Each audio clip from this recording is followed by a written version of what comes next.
이 작가는 독하다. 이 작가는 거칠다. 이 작가는 솔직하다.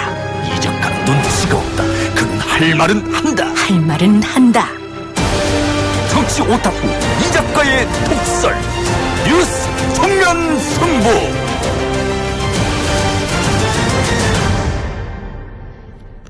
KBS가 일본 제품 불매운동을 보도하는 과정에서 한국당의 상징인 횃불로고를 함께 노출하면서 논란이 됐습니다. KBS는 보도자료에 공식 사과하고 해당 리포트에 다시 보기도 삭제했습니다만 한국당은 강력히 반발하고 있습니다. 수신료 거부운동에다가 KBS 상대로 언론중재위 정정보도와 함께 25억 원 상당의 손해배상도 청구했죠.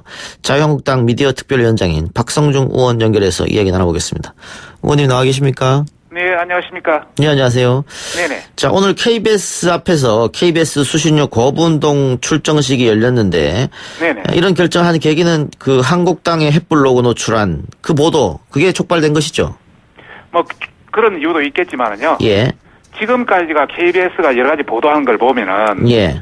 뭐, 시사기획청에서 태양광 복마전 관련해서 뭐, 청와대 외압이라든지. 예. 뭐, 백두 칭송위원회 관련해서 뭐, 위원장을 출연시킨다든지. 예. 또 뭐, 오늘 밤 김재동이라든지, 저널리즘 토크쇼 이런 프로그램이라든지. 예. 기타 뉴스 프로그램에서 너무 편파적 방송이 많았습니다. 친정부 성향이었다, 이 말씀입니까? 네네. 그래서 이번에 그 횃불 로고가 이것을 폭발시켰다. 저희들은 그렇게 보고 있고요. 예. 뭐 안 뽑아야다가 그 가운데다 횃불 로고를 넣어서 예. 했기 때문에 예. 저희들의 어떤 감정을 상당히 폭발시켰다. 그래서 수신료 거부 출정식 운동 출정식까지 열렸다 이렇게 예. 보고 있습니다. 예. 그러니까 안 삽니다라는 것은 일본은 불매운동 한다는 뜻이고 안 뽑습니다라고 하면서 그 한국당 로고를 넣지 않습니까? 자유한국당 로고를 넣었기 때문에 안 봅니다 해놓고 조선일보 로고 넣고. 조선일보 넣고 네네. 이건 분명 문제가 있는 것이다. 네네. 근데 일단은 KBS는 9시 뉴스 중간에 사과 방송을 했습니다. 실수였다 이건데요. 네. 해명 어떻게 저희들은 되셨습니까? 실수라고 보질 않습니다. 예. 다분히 의도적이다 이런 생각을 가지고 있고요. 예.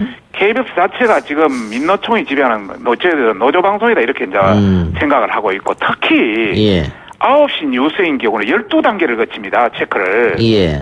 이번에 그 그래픽 관련 보도 그래픽 담당 팀장 부장 또 경제부 기사가 기사를 썼기 때문에 담당 팀장 부장 또 뉴스 제작 관련 팀장 부장 국장 그다음에 앵커 방송 주간 보도본부장 이렇게 12단계가 있었기 때문에 예. 여기서 이걸 걸러내지 못했다는 것은 KBS는 죽은 조직이다. 저는 그렇게 예. 봅니다. 그래서 절대 실수로 보지 않는다. 저희들은 그렇게 생각합니다. 의도적이지 아니었다면은 그런 실수가 12단계나 있는데 할 수 없다 이 말씀이네요. 그렇습니다. 예.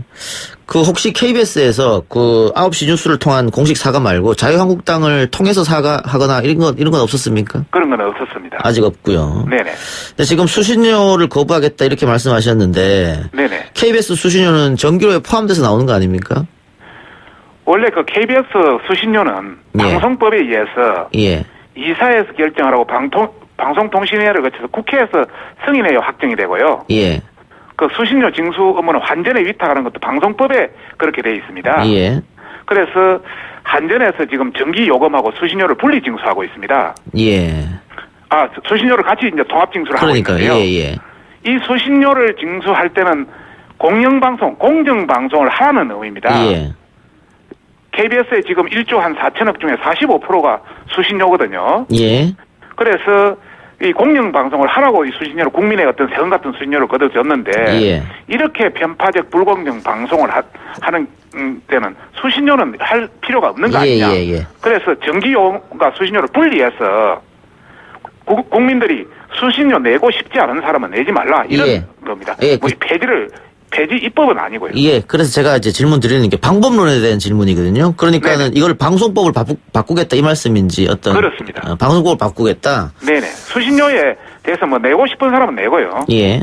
또 뭐, 나는 KBS를 보지 않기 때문에 수신 못 내겠다는 사람은 내지 말라. 어떤 선택의 자유를 주자 그런 차원입니다. 예. 손해배상 청구 의미는 어떻게 생각하면 될까요? 지금 25억 원 하셨던데. 네네네. 저희들은 전체적으로 지금 전국에 253개 당협이 있습니다. 예. 그 당협에 내년에 다 종선을 준비하고 있는데 예. 이번 KBS 보도로 인해서 최소한 1,000만 원 가장 기본적으로 1,000만 원 이상의 손해는 우리가 통상 선거를 출연하게 되면은 1억 5천에서 한 2억 정도 듭니다. 예. 이번 방송을 위해서 최소 1,000만 원 이상은 손에 놨다. 그래서 그걸 253개 지구로 꼽히면 그걸 하면은 25억 3천만 원이 되는 겁니다. 그래서 그 금액이 나왔군요. 네네네. 예. 근데 의원님 민주당이 야당일 때, 그러니까 이명박 박근혜 정권 때는 민주당에서 KBS가 편파적으로 보도한다, 뭐 이렇게 네네네. 많이 주장했었거든요. 네네네. 거기 정권이 바뀔 때마다 KBS가 공정성 시비에 몸살을 앓고 있는데, 네네. 이 근본 원인은 어디 다른 데 있지 않을까요? 어떻게 보세요? KBS 사장 임명 방식에 있습니다. 예. 지금 현재 그 KBS 임명은 사원 투표에서 3명을 결정하고 예. 이사에서 그 중에 1명을 결정해서 대통령한테 임명합니다. 예.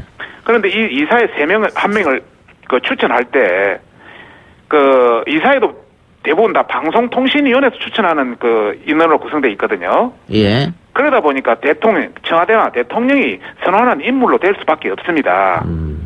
그리고 이 임명된 사장은 부사장이라든지 본부장, 부장 이런 인사권을 들고 있다 보니까 예. KBS 전체가 상당히 그 어떤 정권 편향적 성격을 가지고 있다 이런 말씀을 드리고 싶고 예. 기존 그럼 이명박 박근혜 정권하고 뭐 똑같은 거 아니냐 이렇게 생각할 수 있는데요. 예.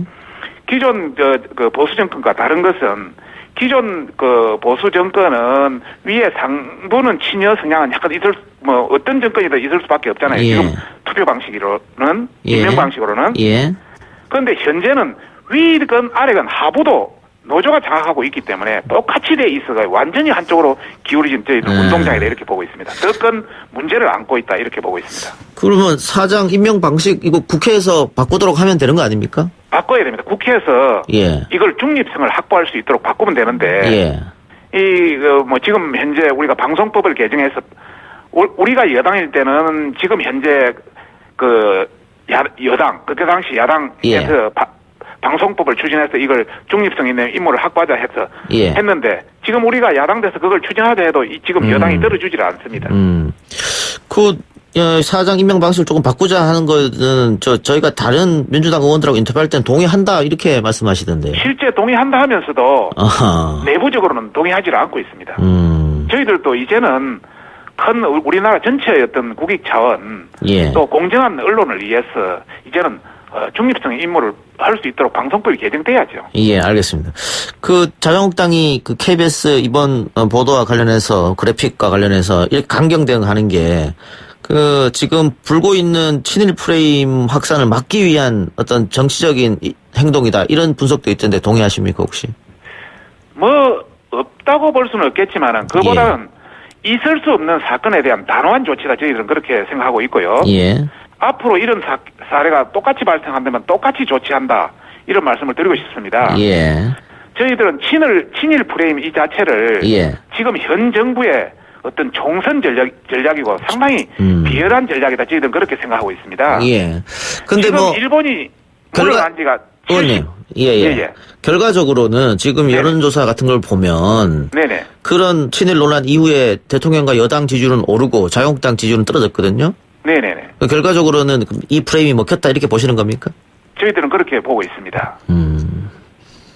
그래서 이거 앞으로는 어떻게 하실 생각이십니까? 어떤 친일 프레임에 대해서.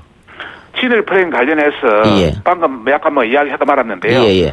사실 우리가 일본이 물러간 지가 75년이나 넘었지 않습니까? 지금 우리 국민 중에서 누가 일본에 붙어서 일본에 아부하면서 할 사람이 누가 있습니까?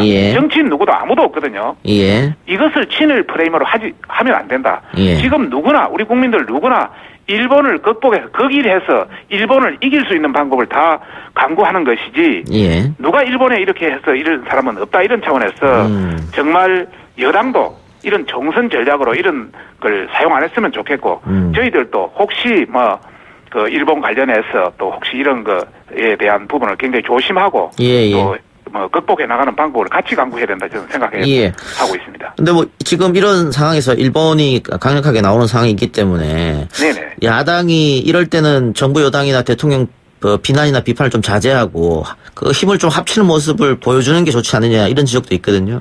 일본은 합칠 때는 당연히 합쳐야죠. 그러나 지금 현재 정부가 취하는 조치를 보면은 소잃고 외양간 고치기다. 예를 들어서 작년 10월 30일 날 대법원 판결이 났지 않습니까? 예. 그런데 일본은 그 이후에 8개월 동안 전 부처에서 검토를 해가지고 한국에 타격을 주면서 자기들이 타격이 적은 그런 걸 전부 찾아내고 있거든요. 예. 그런데 우리는 전혀 그게 대처를 못하고 손을 놓고 있다. 예. 이런 차원에서 저희들은 우리 정부가 크게 잘못됐다 이런 말씀을 드리면서 앞으로 그 외교적 정상회담이라든지 부품 소재 국산화라든지 수입 다변화라든지 이런 관련 일본을 극복하는 방법은 여야 관계없이 저희들도 알겠습니다. 적극적으로 돕겠다 예. 이런 예. 생각입니다. 그렇게 할 계획입니다. 방금 의원님 정상회담 말씀하셨는데 이거는 한일 정상회담 말씀하시는 겁니까? 그렇습니다. 예. 특사 파견도 포함되는 거고요. 네네 그렇습니다. 예. 그 외교적 해법이 지금 필요하다 이런 말씀이네요. 저희들이 이제 그 한교안 대표가 지난번 대통령과 5당 그 대표 회담할 때 정상회담 플러스 특사 파견 플러스 톱다운 방식으로 뭔가 해결하자 이렇게 예, 주장을 예. 했습니다. 예. 그렇게 주장한 이유는 우리도 뭐 여러 가지 논란이 있었습니다만은 우선 지금 한일 관계 이 분쟁, 무역 규제, 뭐 통상 문제 이 분쟁이 예. 단순한 통상 문제만 아니라 그동안 역사도 녹아 있고 또 여러 가지 어떤 그 대법원 판결 문제라든지 위안부 문제라든지 또 우리 국민의 감정 모두가 복합적으로 녹아 있기 때문에 예. 단순한 외교 실무자들의 그걸로 해결될 수 있는 문제가 아니다 이런 생각을 가지고 있었고요. 예. 더 나아가서 구체적으로 본다면 우리나라도 청와대가 주도하지 않습니까? 예. 통상산업부나 외교부보다는 일본도 총리 간제가 주도하거든요. 예. 견제 산업성이나 외무성보다는. 그래서 그런 수준이라면 장관의 범위도 넘어났기 때문에 정상이나 또 특사를 통한 또한 정상의 징검다리로 하는 방법이 가장 바람직하고 신속하다. 저희들은 그렇게 주장한 거죠. 알겠습니다. 의원님 인터뷰 오늘 여기까지 듣겠습니다. 네, 감사합니다. 예, 고맙습니다. 네. 지금까지 자유한국당 박성종 미디어 특별위원장이었습니다.